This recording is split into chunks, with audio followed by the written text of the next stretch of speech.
All right, welcome back to the deep dive. Today we're going to be looking at something that really captures the imagination, something that people are still talking about today. The Kecksburg UFO Incident.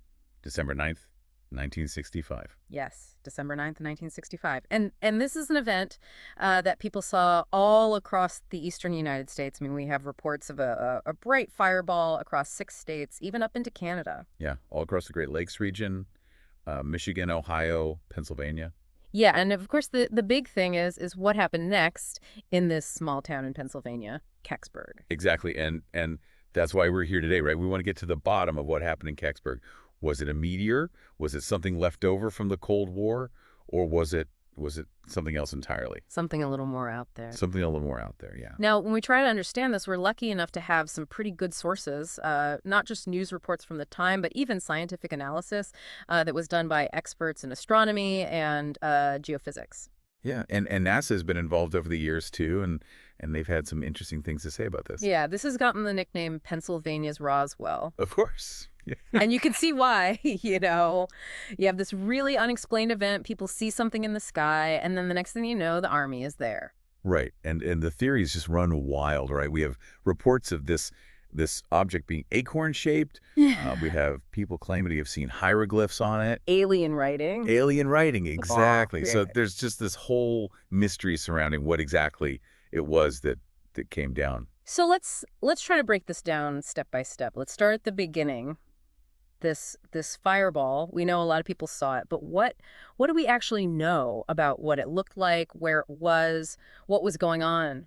Well, from the reports we have, it seems like it appeared around 4:44 p.m. Eastern Standard Time and moved, like you said, all across the Great Lakes region. Yeah, and it wasn't just a light in the sky. I mean, there were reports of things falling from the sky, right? Oh, yeah. There were reports of debris, hot metal debris falling in places like Michigan and Ohio. There were even some reports of grass fires starting because of it. Wow. And then as it got closer to Pennsylvania, closer to Pittsburgh, people started reporting hearing sonic booms, like a huge explosion, basically. Wow. Yeah. So whatever this was, it was clearly something that had a real physical presence. Absolutely. I mean, it wasn't just a visual phenomenon. This was something really coming through the atmosphere. Yeah, and of course it's the reports from Kecksburg that are really the most interesting part of all of this. Right. And what makes Kecksburg really stand out is that it's not just, oh, I saw something in the sky. Mm-hmm. People are reporting blue smoke, feeling vibrations on the ground, hearing a loud thump. It's like something actually landed. Yeah, and this is where the army gets involved, right? It's not just local residents saying, hey, what was that? And if you look at the early reports, especially the ones from the Greensburg Tribune Review, they talk about the Army and the state police going to the area where people said this thing landed and completely sealing it off. Wow. Yeah, they were expecting Army engineers, maybe even scientists, to come in and take a look at whatever this was. That's a huge response. I mean, that shows that they were taking this very seriously. Absolutely. This was not just like, oh, a plane crashed. This was something completely unknown, something that they didn't have an explanation for. And then what happens? Because obviously we know that this isn't some huge government secret that's being covered up to this day. Right. So if you follow the news reports from the time, the story changes pretty quickly. Mm-hmm. Later editions of the Tribune Review start saying that the searchers didn't find anything. The state police and the Air Force are looking around and they're reporting there's absolutely nothing here. So what was the official word then? If they couldn't find anything, how do they explain what everyone saw? Well, basically, they said it was a meteor. A bright fireball streaks across the sky, maybe some pieces break off, cause some fires, but nothing actually crashes and survives. And that's what a lot of the scientists were saying, too, right? Yeah, you have astronomers like Paul Lanier saying it was a meteor, and you even have geophysicists like George Weatherillo, who specifically says it wasn't a satellite. So at this point, it seems like, okay, case closed. It was a meteor. Right. And to kind of back that up, the Department of Defense even comes out and says that this was probably a natural event and that they knew where all their planes and missiles were, so it wasn't anything like that. Yeah, so everything seems pretty tidy. It does. But then we have these scientific articles, the ones that were actually published in journals about astronomy, and they start to give us a more more detailed picture of what happened. Yeah, these weren't just news reports anymore. These were people really looking at the data and trying to figure out what happened. So what did they find? Like, what was the main takeaway from these scientific analyses? Well, if you look at the article in Sky and Telescope, they talk about how the fireball was seen by all these pilots. At least 23 pilots reported it to the FAA. Wow. And they even had data from a seismograph, one of those machines that measures earthquakes. And it recorded these shock waves from the fireball. So this thing was definitely causing some disturbances in the atmosphere. Yeah. Yeah. And they said that based on all of that, it looked like the fireball was moving from northwest to southeast and probably burned up over Lake Erie. Over Lake Erie. Yeah. Okay. And then you have the Journal of the Royal Astronomical Society of Canada. Their article actually used photographs of the fireball to figure out its trajectory, and they said it was coming down at a really steep angle, which again, points to a meteor. Right. And they said it probably landed in Lake Erie near Windsor, Ontario. So both of these articles, based on actual scientific analysis, are saying, okay, yeah, it was a meteor. It landed in Lake Erie. Case closed. Pretty much. And this kind of lines up with what the authorities were saying. Right, right. But then NASA gets involved. Years later. Years and years later, to 2005, almost 40 years after the incident. And NASA comes out with this statement saying that they looked at some metal fragments from the Kecksburg area. Okay. And they say these fragments are from a Soviet satellite. A Soviet satellite. Yeah. So not a meteor. Not a meteor. And this obviously throws a wrench in everything. It does. It does. And of course, NASA being NASA, it can't be that simple, right? Of course not. So they say they have this evidence, but the records, the actual documents, they're gone. They're lost. They're lost. Lost. How convenient. Yeah, and this obviously raises a lot of eyebrows, right? Right. And so Leslie Keene, this investigative reporter, decides to sue NASA. Sue NASA? Sue NASA. Under the Freedom of Information Act. She wants those records. Wow. And a court actually orders NASA to search for these records. So what happens? Do they find them? Well, a NASA official testifies and says that, yeah, 2 boxes of papers from around that time are missing. 2 boxes. 2 boxes. Just gone. Just gone. Okay.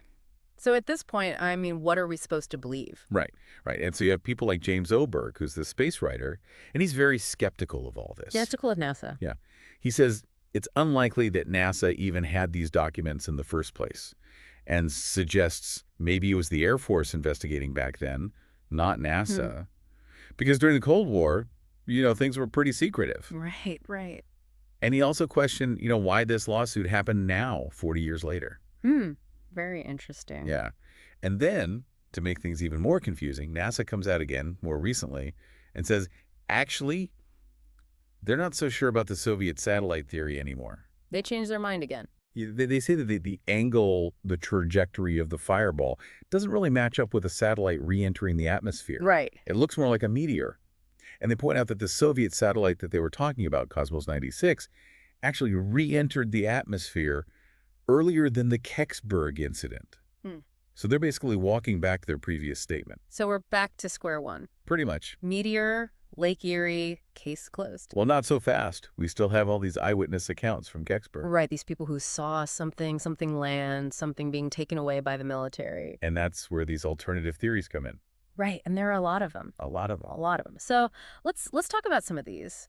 What are some of the more popular or more, I guess, believable ones? Well, there's the idea that it was a General Electric Mark II reentry vehicle, basically a spy satellite that the Air Force launched. And maybe it went off course. Okay. That's plausible. I mean, it is the Cold War. Right. But even the person who came up with this theory, this guy named Eichler, said that it would need confirmation from either NASA or the Air Force. Okay. And then, of course, you have the more out there theories. The alien theories. The alien theories. And this is where shows like Unsolved Mysteries come in. Yeah, Unsolved Mysteries, that was a big one. Huge. They had an episode in 1990 all about Kecksburg. I remember that one. They had people from Kecksburg talking about seeing this acorn-shaped object the size of a Volkswagen Beetle. Yeah. Yeah. And they said it had these weird markings on it, like hieroglyphs. Alien writing. Alien writing, exactly. Yeah. And they talked about the military coming in and taking it away. Right. And they even made a model of this thing for the show, right? They did, and it's still there in Yeah. Kecksburg near the fire department. It's like a local landmark now. Exactly. And then you have other shows like The New Roswell, Kecksburg Exposed on the Sci-Fi Channel. Yeah. And they talked to this guy, John Hayes, who says he saw a flatbed truck carrying this object away from the site. And he was just a kid when this happened. Yeah, he's 10 years old. And he's been saying the same thing for years.